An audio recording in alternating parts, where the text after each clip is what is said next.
Bonjour. Je vais vous parler aujourd'hui de l'émergence de la réflexion, des écarts intuitifs, de l'ego. Tout ceci dans une démarche spirituelle. Alors, qu'est-ce que c'est une démarche spirituelle? La spiritualité, c'est se poser les questions essentielles sur la vie et c'est surtout en adopter l'attitude. Voilà. Alors pourquoi l'émergence de la réflexion? Parce que c'est un moment qui est très important dans notre évolution et ça va nous permettre de comprendre euh, tout ce qui se passe autour de nous. Voilà, tout simplement. Alors, il faut remonter dans les temps où on était tous intuitifs. Les plantes, les animaux, nous, on était tous intuitifs. Ça veut dire que on n'avait pas de choix, on faisait les choses comme on le sentait sur le moment. Ou on ne les faisait pas parce qu'on ne les sentait pas sur le moment. Donc c'était comme ça, on était instinctif. Voilà.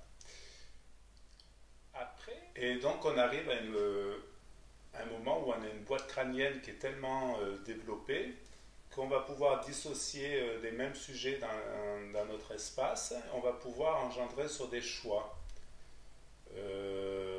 Donc on va toujours avoir ce choix qui est intuitif.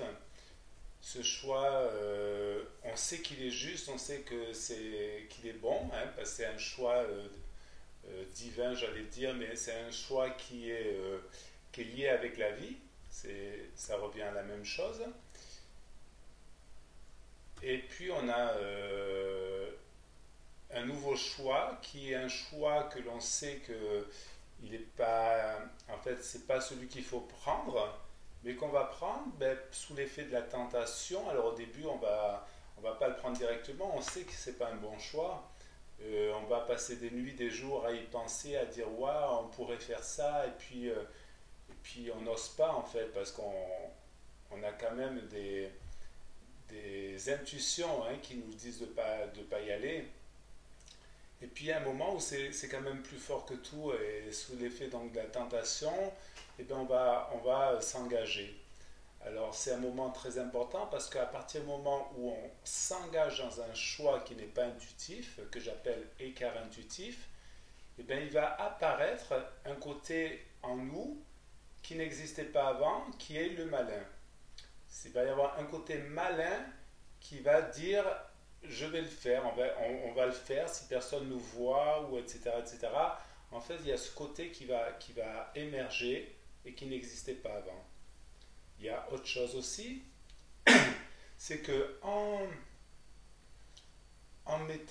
créant ce côté malin, la confiance qu'on a dans la vie, on va la remettre au malin. Ça veut dire on va faire confiance au malin. Voilà. Donc ce malin, eh bien, il va prendre les choses en main. Il y a aussi une autre chose qu'il faut aussi comprendre qui va avec. Dès qu'on fait un écart intuitif, en fait, on crée une distorsion dans le mental, dans le cerveau. Et cette distorsion va se refléter sur notre champ énergétique et va nous ouvrir au niveau des vibrations dans tout ce qui est le même style d'expérience que notre écart intuitif. Voilà. Voilà, voilà. Donc, quand on fait son écart intuitif, au début, c'est fabuleux. On abuse de tout, on profite de tout. On tire profit, donc, hein, on tire profit de tout de tout ce qu'on a engendré dans notre écart. Et puis après, donc, on verra qu'il y aura la phase où on commence à avoir peur, on commence à avoir mal, parce que on a enfreint les lois un peu de la vie, hein. La vie qui nous disait si tu veux être tranquille, si tu veux être sur un long fleuve tranquille, eh bien reste intuitif, c'est ça un petit peu. Voilà, donc ça c'est l'écart intuitif. Alors le malin, il n'y en a pas qu'un, il y en a eu plusieurs, on a fait énormément d'écarts intuitifs à travers nos réincarnations. Et donc, on se retrouve avec un ensemble de malins que l'on peut effacer, que l'on peut supprimer au fur et à mesure de nos expériences. Quand on réalise que notre écart, en fait, il n'est pas correct, pas convenable, par exemple, si je j'ai volé une pomme et puis que je réalise que quelques réincarnations après que voler les pommes finalement ça mène à rien, etc. Que le vol simplement ne mène à rien. Et je vais dire bon ben c'est fini, j'arrête de voler les pommes. Maintenant je ne me reconnais plus à travers cette action et voilà je l'affirme. Ce qui va se passer, c'est que la vie, elle va nous mettre deux, trois situations en place, avec toujours cet effet de tentation, pour vérifier si je suis vraiment déterminé dans mon choix. Si réellement je suis déterminé, que j'ai vraiment affirmé et que c'est clair et net que ça, c'est terminé, je n'en veux plus, alors il va se refermer en fait à mon champ vibratoire ce style d'expérience. Ça va être refermé. La distorsion dans le cerveau, eh bien, il va se réajuster. Je vais devenir plus lucide, d'accord. Et puis la confiance que j'avais remis au malin, ben, elle va retourner à la vie. Je vais tout d'un coup être connecté avec la vie, quelque chose que j'avais en fait momentanément perdu, mais qui a toujours existé. En fait, je vais retrouver cette connexion. Maintenant, je vais vous parler de l'ego. Alors l'ego, c'est le responsable en fait de celui qui va s'occuper de tous nos écarts intuitifs, de notre expérience au niveau des écarts. Donc il va utiliser tous les malins que l'on a engendrés, il va utiliser notre logique. C'est quelqu'un qui va opérer sous deux formes. D'une part, il va nous faire expérimenter à fond tous nos écarts intuitifs. Donc il ne faut pas qu'on revienne en disant oui, ça je ne l'ai pas vu, ça je ne savais pas, etc. Il va s'occuper vraiment à ce qu'on expérimente dans la totalité.